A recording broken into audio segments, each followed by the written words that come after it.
Allahu Allahu Allahu Allah, Allahu Allahu Allahu Allah.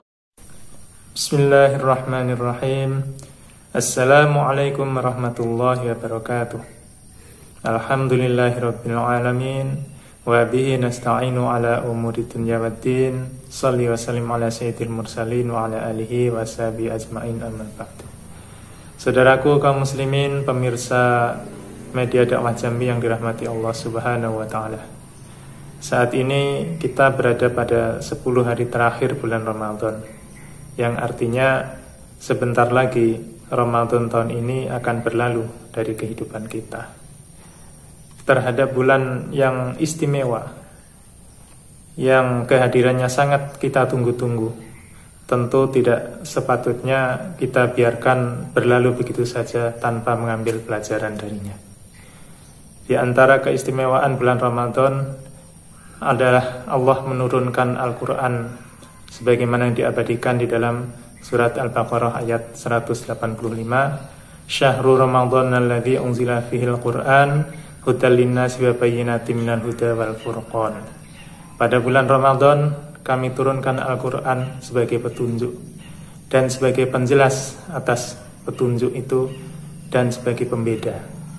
Saudaraku yang dirahmati Allah Subhanahu wa taala, banyak sekali ayat-ayat di dalam Al-Quran yang menyatakan Al-Quran sebagai petunjuk bagi orang-orang yang beriman, bagi orang-orang yang bertakwa, dan insya Allah itu termasuk kita semua. Selain dari surat Al-Baqarah ayat 185 yang sudah saya sebutkan tadi, di antaranya ada juga di dalam surat Al-Baqarah ayat 2. Dzalikal kitabul la raiba fihi hudal lil muttaqin. Inilah kitab yang tidak ada keraguan di dalamnya dan petunjuk bagi orang-orang yang bertakwa. Juga dijelaskan di dalam surat An-Nahl ayat 89, wa nazzalna 'alaikal kitaba tibyanan likulli syai' wa hudaw wa rahmatan wa busyra lil muslimin. Dan telah aku turunkan kepadamu Muhammad kitab Al-Quran sebagai yang menjelaskan segala sesuatu, sebagai petunjuk, rahmat dan kabar gembira bagi orang-orang muslim. Saudaraku nikmati Allah SWT, paling tidak dari 3 ayat yang saya sampaikan tadi dengan tegas menyatakan keberadaan Al-Quran adalah sebagai petunjuk bagi orang yang beriman dan bertakwa. Jadi apabila kita mengaku sebagai orang yang beriman dan berharap kita menjadi orang yang bertakwa, maka marilah kita menjadikan Al-Quran sebagai petunjuk. Di antara ayat-ayat Al-Quran, sebagiannya mengandung seruan atau khitab yang menuntut kita untuk memenuhinya, baik seruan itu berupa perintah maupun berupa larangan. Nah, seruan itulah yang kita kenal dengan hukum atau syariat. Misalnya dalam surat Al-Baqarah ayat 183 yang cukup familiar, ya. Di situ mengandung seruan untuk melaksanakan puasa. Juga misalnya di dalam surat Jumat ayat 9, ya ayyuhalladzina amanu idza nudiya lis-salati min yaumil jum'ati fas'au ila dzikrillahi wa dzarul bai'. Wahai orang-orang yang beriman, apabila datang panggilan salat Jumat, maka bersegeralah mengingat Allah, yakni untuk melaksanakan salat Jumat, dan tinggalkanlah jual beli. Juga di dalam surat An-Nur ayat 2 misalnya, az-zaniyatu waz-zani fajlidu kulla wahidin minhuma mi'ata jaldah. Pezina perempuan dan pezina laki-laki, maka cambuklah masing-masing dari keduanya 100 kali cambukan. Nah, dari ketiga contoh ayat tadi, semuanya mengandung perintah. Baik perintah untuk mengerjakan, dalam hal ini adalah perintah puasa yang kita maknai sebagai sebuah kewajiban. Juga perintah untuk melaksanakan sholat Jumat, ya kita maknai sebagai kewajiban juga perintah untuk melakukan hukuman cambuk bagi pezina baik laki-laki dan perempuan, dan itu juga mengandung perintah, mengandung tuntutan untuk dipenuhi. Nah, maka selayaknya kita menyadari dan mengimani kebenaran perintah tersebut, ya, dan tentu mensikapinya dengan sami'na wa ata'na, dengan kami mendengar dan kami mentaatinya. Hanya saja pertanyaannya, siapa sesungguhnya yang diwajibkan untuk melaksanakan perintah tersebut? Nah, disinilah kemudian dikenal di dalam pelaksanaan syariat Islam itu ada 3 dimensi, ya, sebagai pihak yang melaksanakan syariat Islam tersebut.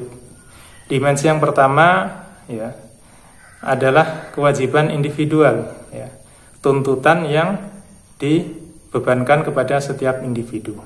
Ya. Jadi masing-masing individu berkewajiban untuk melaksanakan tuntutan tersebut, dan kalau individu-individu tersebut sadar untuk melaksanakannya, maka perintah tersebut dengan begitu saja bisa dilaksanakan, ya. Misalnya dari ayat-ayat yang saya contohkan tadi, misalnya perintah untuk puasa, ya. Jadi perintah untuk puasa sifatnya individual atau kita kenal dengan fardu ain. Maka kalau seseorang menyadari akan kewajiban tersebut, lalu dia melaksanakan perintah tersebut, maka dengan sendirinya perintah tersebut bisa tertunaikan. Nah, yang kedua adalah perintah yang ditujukan kepada kaum muslimin secara berkelompok, secara berjamaah atau secara komunal, ya. Nah, contohnya tadi kewajiban sholat Jumat, ya. Kewajiban sholat Jumat memang hukumnya fardu ain, gitu. Tetapi di dalam pelaksanaannya membutuhkan orang lain, karena harus dilaksanakan secara berjamaah, tidak dilaksanakan secara sendiri-sendiri. Nah, maka perintah dari sholat Jumat tadi untuk menegakkannya membutuhkan kesadaran banyak pihak, membutuhkan kesadaran masyarakat, ya, sehingga tidak cukup individu-individu saja menyadari perintah tersebut lalu melaksanakannya, ya, karena tata cara pelaksanaan sholat Jumat itu harus dilaksanakan secara berjamaah. Bahkan menurut mazhab Syafi'i harus mencapai sejumlah 40 orang yang laki-laki dewasa dan mukimin, ya. Nah, kemudian dimensi yang ketiga adalah perintah atau hukum yang pelaksanaannya tidak dibebankan kepada individu-individu, juga tidak dibebankan kepada jamaah, namun itu adalah menjadi ranahnya negara atau penguasa, ya. Perintah yang di dalam pelaksanaannya mengharuskan ada penguasa atau ada institusi negara yang melaksanakannya. Nah, contohnya tadi surat An-Nur ayat 2, ya.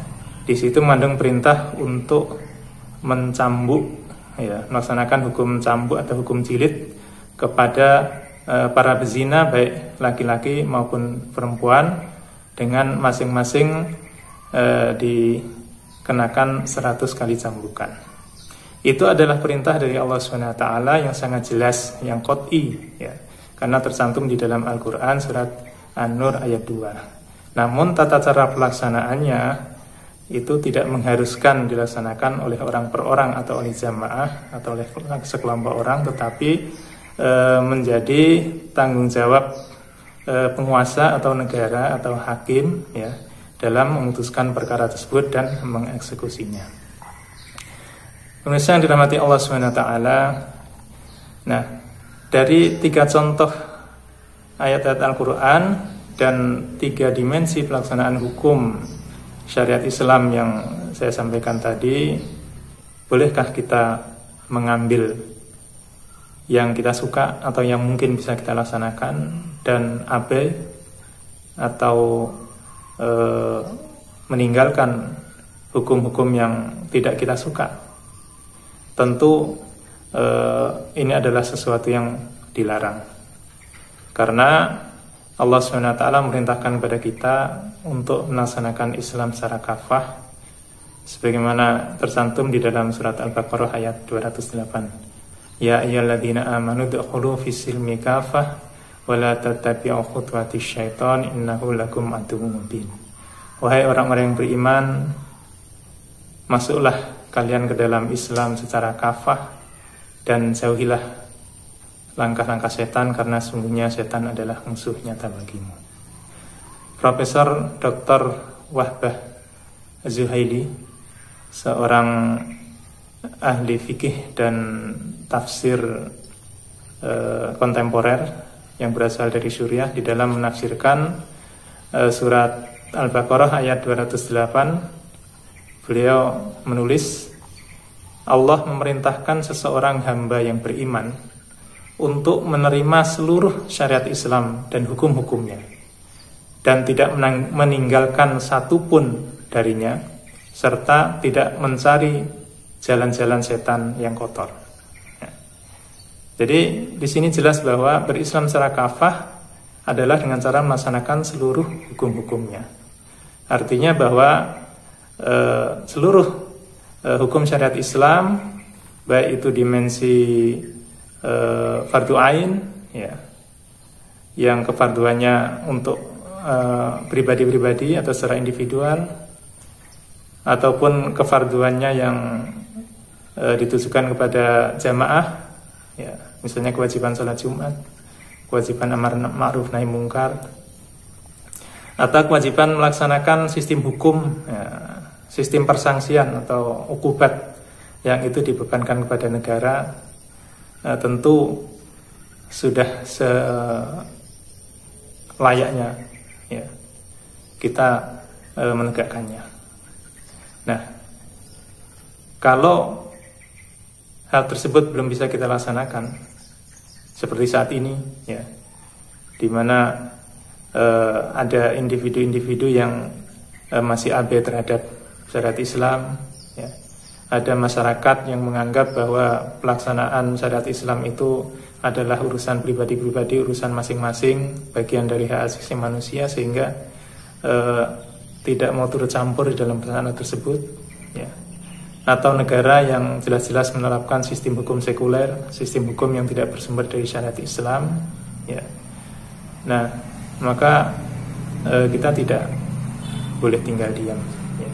Kita harus berusaha merubah keadaan ini supaya syariat Islam bisa ditegakkan dalam dimensi kehidupan pribadi, kehidupan berkelompok atau bermasyarakat, dan juga kehidupan bernegara. Nah, tentu ini momentum yang sangat baik untuk menggugah kesadaran kita. Marilah kita sama-sama melakukan aktivitas dakwah untuk penyadaran umat, untuk penyadaran seluruh komponen yang ada dari umat Islam, baik itu secara individu-individu maupun jamaah kaum muslimin, maupun termasuk kepada para penguasa negeri-negeri kaum muslimin, untuk melaksanakan syariat Islam secara kafah, sesuatu yang diwajibkan oleh Allah Subhanahu wa taala kepada kita, ya. Dan hanya dengan cara itu kita akan mendapatkan kebahagiaan, ya, baik di dunia maupun di akhirat, sebagaimana yang dinyatakan Allah di dalam surat Al-A'raf ayat 96. Walau anna ahlal qura amanu wattaqau lafatahna 'alaihim barakatim minas sama'i wal ard walakin kadzabu fa akhadnahum bima kanu yaksibun. Dan sekiranya penduduk negeri beriman dan bertakwa. Jadi di sini yang disebutkan adalah penduduk negeri, ya, artinya ini adalah menggambarkan kondisi secara keseluruhan, ya. Beriman dan bertakwa, pasti kami akan melimpahkan kepada mereka berkah dari langit dan bumi. Tetapi ternyata mereka mendustakan ayat-ayat kami, maka kami siksa mereka sesuai dengan apa yang telah mereka kerjakan, ya. Jadi kalau kita ingin mendapatkan keberkahan, ya, dari langit maupun bumi, kalau kita ingin hidup dalam suasana baldatun thayyibatun wa rabbun ghafur, maka kita tidak punya pilihan lain kecuali melaksanakan petunjuk Allah yang ada di dalam Al-Quran dan juga petunjuk Rasulullah yang ada di dalam as-sunnah. Ya. Dan hanya dengan cara itu kita akan mendapatkan keselamatan dan kebahagiaan baik di dunia maupun di akhirat. Demikian yang bisa saya sampaikan. Usikum wa nafsi bitaqwallah wal afa minkum. Wassalamualaikum warahmatullahi wabarakatuh. Allahu Allahu Allahu